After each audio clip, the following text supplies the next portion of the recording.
1936 সাল। ঠাকুরের 1836-এ জন্ম হয়েছে, আর 1936-এ যখন ঠাকুরের শতবর্ষ হচ্ছে তখন বেলুর মঠের প্রেসিডেন্ট মহারাজ ছিলেন স্বামী অখণ্ডানন্দজি মহারাজ, থার্ড প্রেসিডেন্ট। সেই অখণ্ডানন্দজি মহারাজ তখন বিভিন্ন জ্ঞানীগুণী বর্গদের ডেকেছিলেন, তার মধ্যে বিশেষ অতিথি ছিলেন স্বয়ং রবীন্দ্রনাথ ঠাকুর, ঠাকুরের শতবর্ষতে, এগুলো জেনে রাখুন আপনারা। এবং সেখানে একজন বিশেষ ব্যক্তি এসেছিলেন কাশী থেকে, এক পণ্ডিত, তিনি শ্রীরামকৃষ্ণদেবের নামের মাহাত্ম্য বলেছিলেন। সেটা দিয়ে শেষ করি। আমরা তার নামাঙ্কিত আশ্রমে এসেছি, তার নামকে আশ্রয় করে আমাদের ঘরে ফেরা উচিত, তার নামকে আশ্রয় করে জীবন কাটানো উচিত।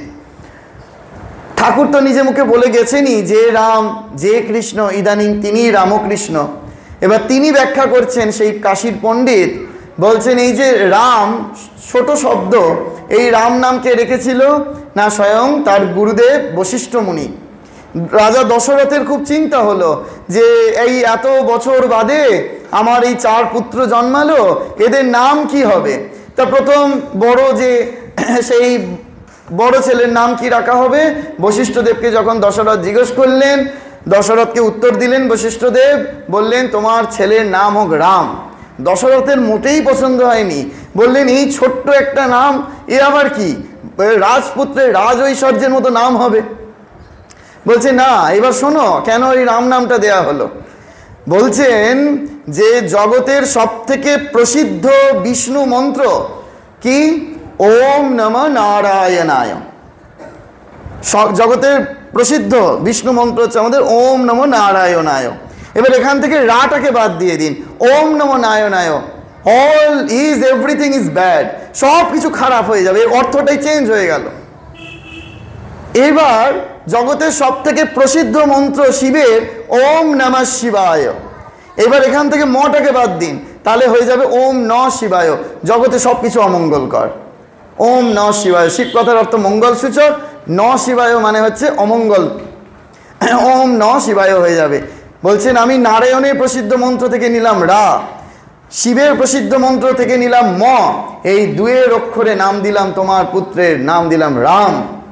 আর কৃষ্ণ কথার অর্থ কি, 2টি অর্থ, একটি কর্ষয়তি, একটি আকর্ষয়তি। কর্ষয়তি কি, লাঙল, আপনারা জানেন এখানে চাষাবাদ নিশ্চয়ই এককালে হয়েছে, সেই লাঙলের ফলা কি করে, জমি কর্ষণ করে। ঠিক সেরকম ভগবান আমাদের এই অজ্ঞানতার অন্ধকারটাকে তিনি কর্ষণ করছেন। মানব জমিন রইল পতিত, আবাদ করলে ফলতো সোনা, ওই তিনি কর্ষণ করছেন, সেজন্য কর্ষয়তি। আকর্ষয়তি, তিনি আকর্ষণ করছেন আমাদের মনগুলিকে। ওই জন্য বিজ্ঞানীরা ব্ল্যাক হোলের বাংলা নাম দিয়েছে কৃষ্ণ গহ্বর, এক সময় সেই পৃথিবীকেও সে আকর্ষণ করবে। এই একটি হচ্ছে কর্ষয়তি, একটি আকর্ষয়তি, সেই নিয়ে হলো কৃষ্ণ। এই এত শক্তি, এইগুলো তো একক এককভাবে জগতে যুগে এসছিল, একটি দাপর যুগে, একটি ত্রেতা যুগে, আর এই কলি যুগে 2 শক্তির সমন্বয় রূপ যে রাম, যে কৃষ্ণ, ইদানিং সেই রামকৃষ্ণ। বুঝে যাচ্ছে? তাহলে কতখানি আমরা ফরচুনেট, সৌভাগ্যবান যে আমরা ঠাকুরের সংস্পর্শে আসতে পেরেছি, ঠাকুরের মন্দিরে আসতে পেরেছি, ঠাকুরের কথা শোনার সৌভাগ্য লাভ করেছি। কিন্তু এই সৌভাগ্যকে যদি আমরা কাজে না লাগাতে পারি তাহলে নিজেদের ক্ষতি। ওই বৈকুণ্ঠের গল্পটা মনে রাখবেন আর সেই মতো জীবন যাপন করবেন। চাইব যাতে প্রতি সপ্তাহে পাঠচক্র হোক, পুরুষ ভক্ত মায়েরা একযোগে সকলে আসুন, সকলকে ডেকে ডেকে নিয়ে আসুন। ওই একটি গানে আছে জানেন তো, যে মা এসেছে মোদের কি আর ভাবনা ভাই, ভবের বোঝা দূরে ফেলে আয় সকলে নাচি গাই। সেইখানে সে অন্তরাতে রয়েছে, গানের অন্তরাতে রয়েছে, ওরে কে কোথায়, ওরে কে আছিস কোথায়, আয় রে ছুটে আয়, এমন সুদিন পেয়ে রে ভাই হারাস নে হেলায়, ওরে কে আছিস কোথায়, আয় রে ছুটে আয়।